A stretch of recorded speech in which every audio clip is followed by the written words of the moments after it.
ফ্যাসিবাদ বিরোধী শক্তি আন্দোলনে আমরা যারা মাঠে ছিলাম, জাতির কল্যাণে আমরা তাদের সাথে নির্বাচনে যে কোনো ঐক্য করতে রাজি আছি। আমাদের সঙ্গে অন্য কোনো রাজনৈতিক দলের দলগত কোনো বিরোধ নেই এবং আমরা মনে করি সব দলগুলোরই উচিত এমন কোনো কথা, এমন কোনো বক্তব্য পরস্পর না বলা যাতে ফ্যাসিবাদ বিরোধী আন্দোলনে আমাদের ঐক্যের মধ্যে কোনো বিভেদ সৃষ্টি হয়, অনৈক্য সৃষ্টি হয়। আমরা 5ই আগস্টের চেতনাকে অটুটভাবে ধারণ করে যেভাবে আমরা কর্তৃত্ববাদী শাসনের বিদায় করেছি, এই চেতনা অটুট করে আমাদের গণতন্ত্রের পথে, আমাদের একটি কল্যাণ রাষ্ট্রের পথে, একটি সুবিচারপূর্ণ রাষ্ট্রের পথে আমাদের জাতির যে অভিযাত্রা, সেই অভিযাত্রাকে আমাদেরকে সফল করতে হবে। জামাত ইসলামীর সঙ্গে অনেকগুলো দলের একটা জোট ছিল, সেটা 99 সাল থেকে নিয়ে, কিন্তু আপনারা অনেকে জানেন সে জোটটা এখন আর নেই।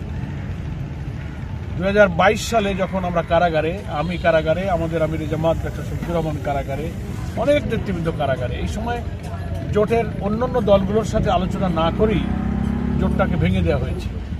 কত সাল সেটা? 22 সাল। এখন কত? এখন 25 সাল। তো এই জোটটা ভাঙার যে পদ্ধতিটা, যাদের সঙ্গে জোট করা হয়, আমি যদি 5 জন 8 জন 10 জন করি, তো তাদের সাথে আলোচনা করে করতে হবে না।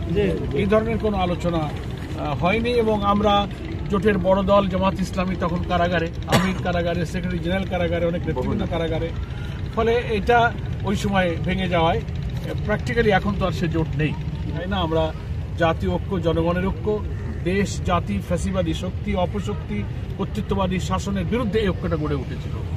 এখন জোট নেই, তবে আওয়ামী লীগ ক্ষমতায় যতদিন ছিল তাদের অত্যাচার, জুলুম, নির্যাতন এবং কর্তৃত্ববাদী শাসনের বিরুদ্ধে জনগণ যুগপৎভাবে লিয়াজ করে, আলোচনা করে, পরামর্শ করে বিভিন্নভাবে কিন্তু আমরা অন্তত এক দফার আন্দোলনে ভিন্ন ভিন্ন থাকলেও যার যার জায়গা থেকে আমরা আন্দোলন করেছি।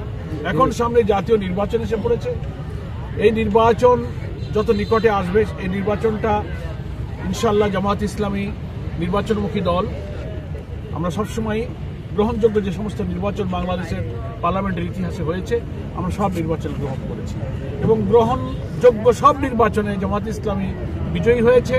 কম হোক বেশি হোক, পার্লামেন্টে আমাদের প্রতিনিধিত্ব থেকেছে সবসময়।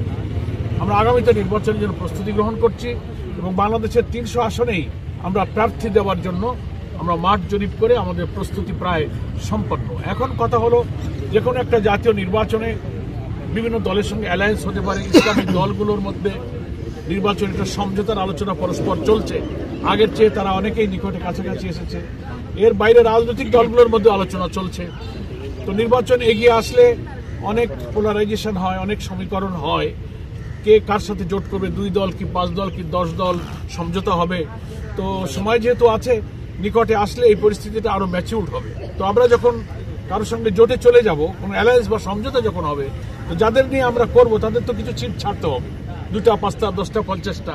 প্রয়োজনে আমরা কিছু আসন ছেড়ে দিয়ে হলেও আমরা আমাদের জাতির স্বার্থে, জনগণের স্বার্থে, দেশের স্বার্থে, মুসলিম উম্মার স্বার্থে, আমাদের আমির জামাত বলেছেন ফ্যাসিবাদ বিরোধী শক্তি আন্দোলনে আমরা যারা মাঠে ছিলাম, জাতির কল্যাণে আমরা তাদের সাথে নির্বাচনে যে কোনো ঐক্য করতে রাজি আছি। স্থানীয় সরকার নির্বাচন আর জাতীয় নির্বাচন কাছাকাছি একসঙ্গে হবে বলে সরকারের কোনো উপদেষ্টা এটা বলেছেন।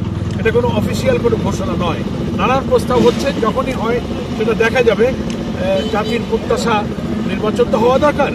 আমাদের জনগণ যেটা মেনে নেবে, এটা আলাপ আলোচনা করে রাজনৈতিক দল, বিভিন্ন স্টেক হোল্ডারের সাথে সরকার পরামর্শ করবে। নানান রকম প্রস্তাব যাচ্ছে, সিদ্ধান্ত চূড়ান্ত হলে এর উপরে মন্তব্য করা যাবে। যা শোনা যাচ্ছে এগুলো কেবল খবর, আর কোনো চূড়ান্ত সিদ্ধান্ত হয়নি।